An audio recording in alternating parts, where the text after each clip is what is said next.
bottom drop out. They need to destroy the economy because as we're running out of oil, when people don't travel, at least that's what they're saying, when people don't travel, when people don't have money, they don't travel, they don't spend any money, which means you don't waste a lot of oil and natural gas. That's the afternoon conversation. So how does this source, just ballpark, so you have the sources. Well, actually, there are two people who are members of the Bilderberg Club. It's actual members. They're members of the Bilderberg Club who for years and years and years have been going and participating in all the conversations. They've always been dead on, always. And last year they said the oil prices are going to go up to 150. At the time it was 39, went up to 76, basically doubled. If it doubles again, it's going to be back to where these people say. They attack Iran, it will at 150. Year after year, Estelin and other reporters like Jim Tucker are able to report on future events with stunning accuracy, all because they know the agenda of the Bilderberg Group. The Bilderberg Group sits at the top of the world power structure. 125 of the richest and most influential individuals on the globe make up its membership. From Istanbul, Turkey to Chantilly, Virginia, we have tracked the elusive Bilderberg Group. Bilderberg always insist on a media blackout. By June of 2008, we had already figured out that Barack Obama was the elite's puppet of choice. The national media claimed that during the weekend the Bilderberg Group was scheduled to meet, that Obama had speaking engagements set for Chicago and the Midwest. We knew better. In a classic bait-and-switch, the Obama campaign told the press corps to get on Obama's campaign plane, and that Obama would join them on the flight to Chicago. Campaign staff then slammed the door shut. The fawning press had been shanghaied as Obama's campaign aircraft lifted off without Obama.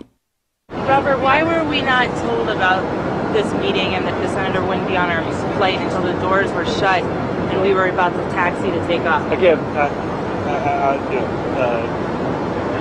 we had a desire, Senator Obama had a desire to do some meetings. Others had a desire to meet with him tonight in a private way, and that's what we're doing. We set up these meetings. They're being done tonight. Again, Is there more than one meeting? Is there more than one person with whom? I'm not going to get into all the details of the meetings. I don't know that I've got a ton more different answers for all of your questions. Obama wasn't going to Chicago. He had a meeting to attend, a secret meeting. Initially, it was believed that the secret meeting took place at Clinton's Washington, D.C. home. Obama's spokesman denied that, but won't confirm where the former rivals met. He also declined to comment on their topics of discussion.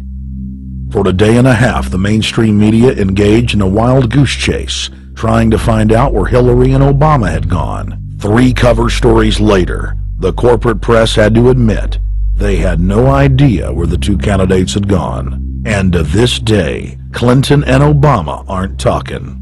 Plenty of sources knew about this meeting, told us and others that it was at Hillary Clinton's house, but clearly it wasn't. In 2008, the trail led us to the Westfields Marriott Hotel, right outside Washington, D.C. We just flew into Washington, D.C. We're driving to the Westfields Marriott. Tomorrow the hotel's closed throughout the week into the weekend for the Bilderberg Group meeting. We're going to check in the night before. They're going to kick us out tomorrow. So we're going directly into the belly of the beast. The hotel will be filled with at least 5 spy agencies. CIA, Defense Intelligence, Mossad, European Union Security. We checked into the Westfields Marriott 48 hours before hotel guests were scheduled to be thrown out ahead of the annual meeting. The building was nestled in the heart of the military-industrial complex, with the National Reconnaissance Office and Raytheon just a stone's throw away.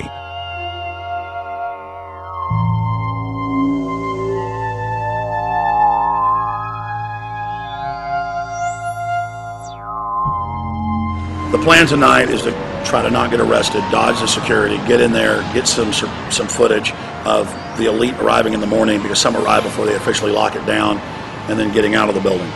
That's our plan. I'm also going to be getting a call by a international syndicated radio show, Coast to Coast AM with George Noory, and all week he's getting briefings from me every night about things as they develop.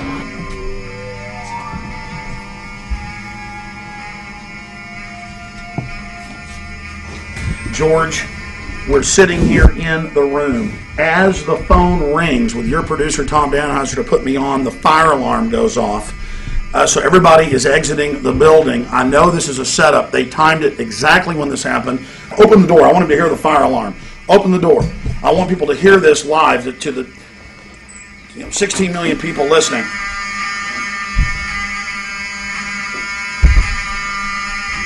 George, do you hear that? Now, they're going to use this as an excuse. The Westfields Marriott, right outside D.C. in Chantilly, they want to use this to flush us out of here. They're very upset. Everybody that covers Bilderberg, I was detained 2 years ago, interrogated, screamed at. They said Bilderberg was upset about me, wanted to stop us. This is guaranteed. Everywhere we go, we're followed. We have another hotel across town as a base of operations. They were there questioning us, getting in our faces. We're being followed everywhere. I need everybody's support right now. I pray to God they don't try to set me up. They may have tried to concoct this as some way to say, look, they didn't leave during a fire drill, assessing me knowing I would stay and do the interview. But again, the moment the phone rang with Tom Danheiser, the moment the phone rang, the guys answered it, I'm standing there, the alarm goes off. It's going off right now. The guests are exiting the hotel out there. Of course, there's no fire.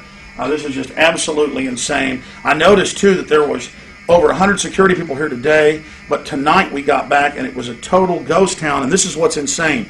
We have a security guy walk up to us 30 minutes ago, about 25 minutes ago, before this happened, and said, "What are you guys doing?" We said, "We're just walking around checking out the artwork in the hotel," which we actually were admiring it, but we were also going around getting some footage. And they said, "Well, no cameras allowed." We said, "Fine." And then he said, "Yeah, we had somebody do a fire alarm a few weeks ago, and me and Rob, my camera guy, were on, why is he telling us about a fire alarm?" I forgot that part, George. These bastards have done this. I don't know how. They're planning to try to set us up or something, but this is incredible. We are here in the middle of this right now, George.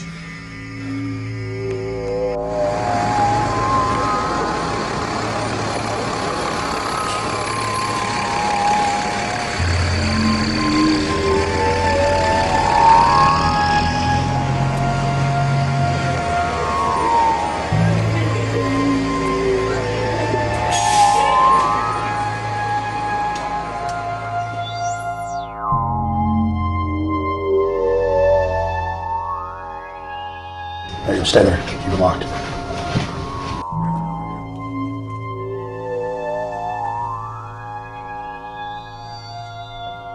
Let's go.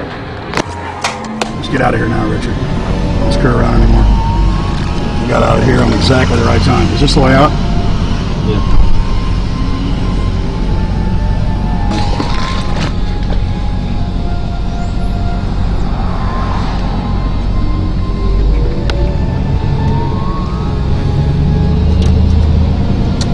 Car right behind us.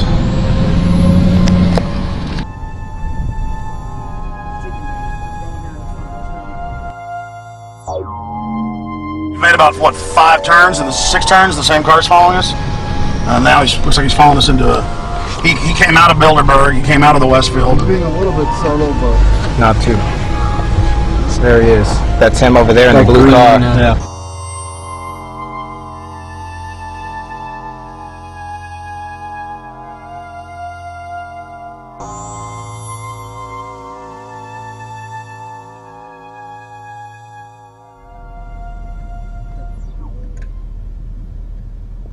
We're headed back to the Marriott here in Chantilly, Virginia, the scene of Bilderberg 2008. We successfully infiltrated the last day and a half inside, got out with some great stuff. We've been tailed, and now we're going back to cover the dignitaries, the elitists, as they arrive. And right now is the prime time for them to start arriving for the next 3 or 4 hours. We took about a 30-minute break. I'm sure we missed a few, but it doesn't matter. We've got scores of people that just organically are listeners, info warriors that are out here taking action. And